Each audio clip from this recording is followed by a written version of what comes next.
Voilà, jusqu'à la dernière note in the summertime pour accueillir nos invités pour parler donc du Festival culturel européen qui vient tout juste d'ouvrir ses portes.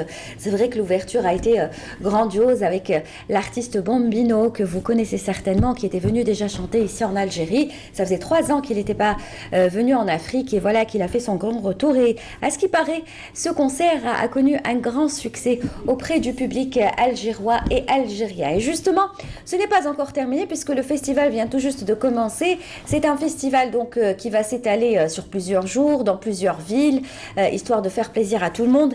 Et pour nous en parler encore une fois avec nous, Monsieur Dirk Buda, qui est donc premier conseiller de la délégation de l'Union européenne en Algérie. Vous êtes responsable de plusieurs secteurs: politique, presse, information et culture. Bonjour, merci. Bienvenue à vous. Sur le plateau. Oui, merci d'être là.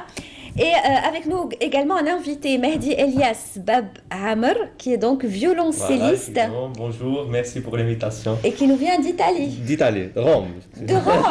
Voilà. Rome, comment ça va? Ça va très bien, merci. Alhamdoulilah, vous êtes là parce que vous allez animer un concert ce soir avec votre groupe. Effectivement, avec Beyond Borders Ensemble. Beyond Borders Ensemble, voilà. Qui vient donc de Rome aussi, donc vous représentez l'Italie. Oui. L'Italie, même si vous êtes algérien. Algérien, oui, je suis né à la base Casbah. On y reviendra dans un moment. Mais je reviens à vous, alors monsieur Dirk Buda, c'est vrai que c'est un programme, on en a parlé avec son Excellence l'ambassadeur de l'Union européenne, de tout le programme, mais vous vouliez axer beaucoup plus aujourd'hui sur une exposition très importante. Oui. Mais effectivement, ce soir, parce que c'est prévu pour 17h30, mais ça va être légèrement reporté à cause d'un ministre de la Culture qui sera à 18h30, ensemble avec les commissaires européens pour le voisinage, pour l'inauguration d'une exposition qui a déjà eu lieu, mais cette fois-ci c'est à Alger. C'est sur Constantine, regard croisé, patrimoine et culture. C'est le résultat d'une résidence, la deuxième résidence euro-algérienne des photographes qui a eu lieu déjà en 2014. C'est un événement dans le cadre de l'événement Constantine, capitale de la culture arabe. Et le résultat maintenant, c'est cette exposition des photographies qui met en valeur Constantine, patrimoine de Constantine, regard croisé. Pourquoi? Parce qu'il y avait 10 photographes européens et 10 photographes algériens qui vont mettre en valeur donc, le patrimoine de Constantine. Ce soir, donc 18h30, l'inauguration au Bastion 23. Très bien. Alors, et le livre aussi. Voilà, ça c'est un très beau livre que je tiens entre les mains, Constantine, regard croisé, patrimoine et culture. Pourquoi vous avez tant insisté sur cette exposition? Alors c'est vrai que c'est une très très très belle exposition. L'exposition a déjà eu lieu à Constantine l'année dernière. Oui. Et on voulait maintenant venir sur Alger, parce que c'est très important de venir sur Alger. D'ailleurs, on va aussi aller à Bruxelles. Ce sera fin juin, début juillet. Et ensuite, on veut d'ailleurs aussi faire le tour encore d'autres villes en Algérie et aussi en Europe. Donc, mais pour le moment, oui. Et ça fait partie de la variété du festival. Vous avez parlé du festival tout à l'heure. Peut-être aussi un petit mot d'excuse. On a été victime de notre succès avec le concert de Bombino, parce qu'il y a malheureusement peut-être 200 personnes, peut-être même voire plus, qui étaient restées dehors. Mais on avait toujours dit l'accès gratuit dans la mesure, enfin dans la limite des places disponibles. Ouais. Et je vous assure, on a donné priorité aux jeunes et au grand public. Ouais. Et il n'y avait pas des places réservées pour des VIP, diplomates et autres. Pour vous dire, donc, j'ai moi-même vu même des ambassadeurs fâchés qu'il n'y avait pas de place réservée, vous voyez. Il ne faut pas croire que c'était les jeunes condamnés. C'était ouvert au grand public et malheureusement, il n'y avait pas suffisamment de place. C'est vrai que la salle Ibn Zaïdoun, pour Bombino, ce n'est pas assez suffisant. Hein, ça prend pas assez de monde. C'est vrai, mais vous savez, on préfère une salle pleine que... Je vous donne un exemple. D'autres années ont connu d'une soirée d'ouverture à la salle Ibn Khaldoun. Elle a plus de places, elle a 150 places de plus, mais il y a un problème d'accessibilité, de parking. Et souvent, la place Ibn Khaldoun aussi, il n'y a que 400 personnes qui sont là. Après, il y a 150 places qui sont vides.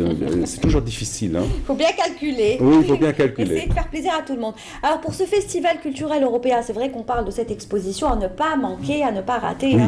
Très très belle exposition. Et elle va jusqu'au 11 juin. Donc aujourd'hui c'est l'inauguration, il y a le moyen pour l'avoir. On ne va pas la rater si on ne peut pas venir ce soir. De toute façon, théoriquement c'était sur invitation ce soir, mais puisqu'on a reporté un peu de 17h30 à 18h30, je dirais même tous les gens qui nous voient maintenant, ils sont invités également, on ne va pas les exclure. D'accord.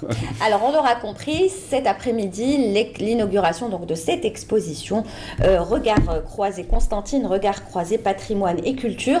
Mais j'aimerais qu'on revienne encore, avant de revenir à vous, sur ce festival. Alors, ce festival, ce n'est pas que de la musique. Hein. Festival culturel européen, c'est pas que de la musique, ramener des groupes, faire plaisir aux gens. Voilà, on vous ramène des groupes, ils vont chanter, etc. C'est le volet cinéma, c'est le volet colloque, c'est le volet... En fait, c'est toute la culture européenne qui vient s'installer un petit peu ici en Algérie. Oui, et j'ajouterais que ce soit musique, théâtre, il ne faut pas oublier, cinéma, c'est l'aspect de la promotion de l'interculturel qui est important. Vous voyez, donc, ici en face de nous, donc, il y a notre collègue algéro-italien, enfin algérien en Italie, il incarne déjà l'interculturel, non, par sa personne, et c'est ça ce que nous recherchons. Par exemple, le groupe autrichien va interagir avec Amel Zen, une chanteuse de Dipaza. Il y aura donc même une résidence après il y a une restitution, un concert de restitution le 20, je pense à 17h30 à la Villa Abdelatif, donc comme résultat de cette interaction interculturelle, et c'est ça je crois que le mot-clé, que ce soit théâtre, cinéma, musique, et musique de toutes les facettes. Hein. Bon, le classique est représenté, mais il y a tout. Parce que nous, en tant que public algérien, à chaque fois on se dit, oui, on attend ce rendez-vous du Festival culturel européen, qui nous fait découvrir aussi des formations que l'on ne connaît pas forcément pendant toutes ces années. Les pays sont un peu moins connus, parce que c'est clair, l'Espagne, vous êtes très proche, vous êtes... Oui, mais à chaque fois, on le Portugal, la des fois, il y a comme ça des guests qui viennent, on dit, voilà, telle personne va venir, etc. Mais en fait, le but, c'est pas de ramener des personnes, finalement, qui sont connues. C'est juste de faire découvrir cette culture européenne. C'est un mélange. Prenons le cas de Bombino. Bombino, c'est un groupe émergent. Il est déjà connu, vous avez dit, il était à Taman Rasset il y a 3 ans. Vous avez raison, on ne cherche pas seulement les vedettes, mais on cherche quand même des groupes qui émergent. Oui. Il faut dire aussi d'un point de vue économique, les vraies vedettes, ils sont très très chers. Oui, c'est aussi une question économique, disons, de prix. Donc, oui, des groupes émergents qui ont eu une certaine renommée déjà, et qui, en fait, pour le faire venir en Algérie. Voilà. Ouais. C'est ça notre système, enfin, ce qu'on essaie. Et vous avez trouvé l'astuce, en tout cas. Oui, hein. On essaie. Très bien. Alors, je reviens à vous, Mehdi Elias Baba Amr. Baba Amr, oui. Baba Amr. Alors, si on parlait un petit peu de vous vivez donc en Italie, à Rome. Alors, j'ai grandi à Alger, j'ai commencé à l'âge de 11 ans le violoncelle au Conservatoire central d'Alger. J'ai grandi... à la basse Casbah, Bebloued. Oui. Et en 2007, le gouvernement italien, justement, je remercie tout particulièrement Madame Maria Battaglia, la directrice du Centre culturel italien, qui nous a vraiment aidés pour participer à ce festival et la délégation aussi de l'Union européenne. Et alors, en 2007, le gouvernement italien m'a offert une bourse d'études pour continuer mes études à l'étranger, en Italie, à Rome. Études de quoi? De musique ou... Musique, violoncelle, oui. Wow. Oui, donc ça veut dire que vous aviez un don dans le violoncelle. Oui, hein? j'espère. Mais je suis diplômé au l'un des meilleurs prestigieux conservatoires du monde, Conservatoire Santa Cecilia de Rome. Santa Cecilia, de Rome en plus, waouh, ouais. Et donc vous avez, pourquoi le violoncelle? Qu'est-ce que cet instrument Le violoncelle, c'est un instrument qui ressemble à la voix humaine. Qui parle. Qui parle. Quand je joue le violoncelle, je chante, je m'exprime, c'est ça, c'est la voix humaine, c'est ça. D'accord. Et votre formation, finalement, c'est quoi? C'est de la musique classique? C'est de la musique... Oui, on est des diplômés du conservatoire, tous les musiciens. J'ai ramené avec moi aujourd'hui une coréenne, sud-coréenne violoniste. Parce que c'est un groupe, alors on a de différents composés de différents pays et différentes confessions aussi. Par exemple, on a Corée du Sud, Bulgarie, l'Italie, et malheureusement l'Iranien ne pouvait pas venir, on a ramené un Italien, et ils sont tous résidents à Rome, diplômés au conservatoire de Santa Cecilia.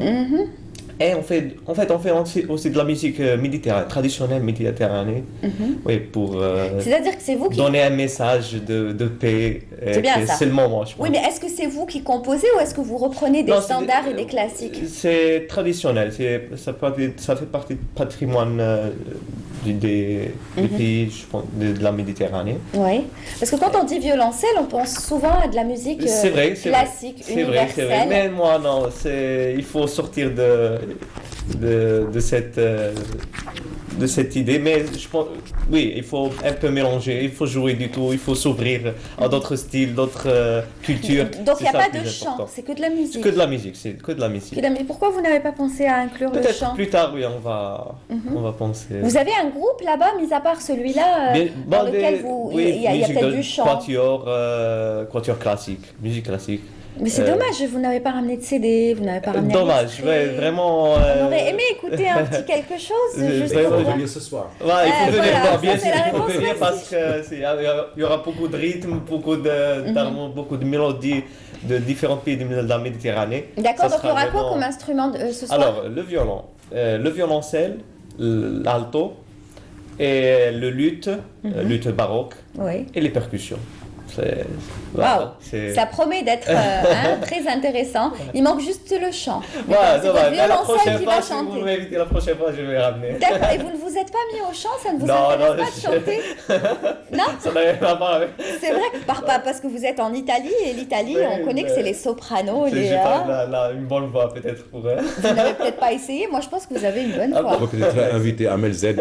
Amel Zen, l'année dernière, elle a chanté spontanément avec la chanteuse grecque. Ensemble. C'est vrai. Et bon, puisque vous faites effectivement Beyond Borders, c'est déjà un slogan, musique classique et traditionnelle, je pense que c'est un peu les deux. Voilà. Bon, je sais pas, bon, c'est une idée.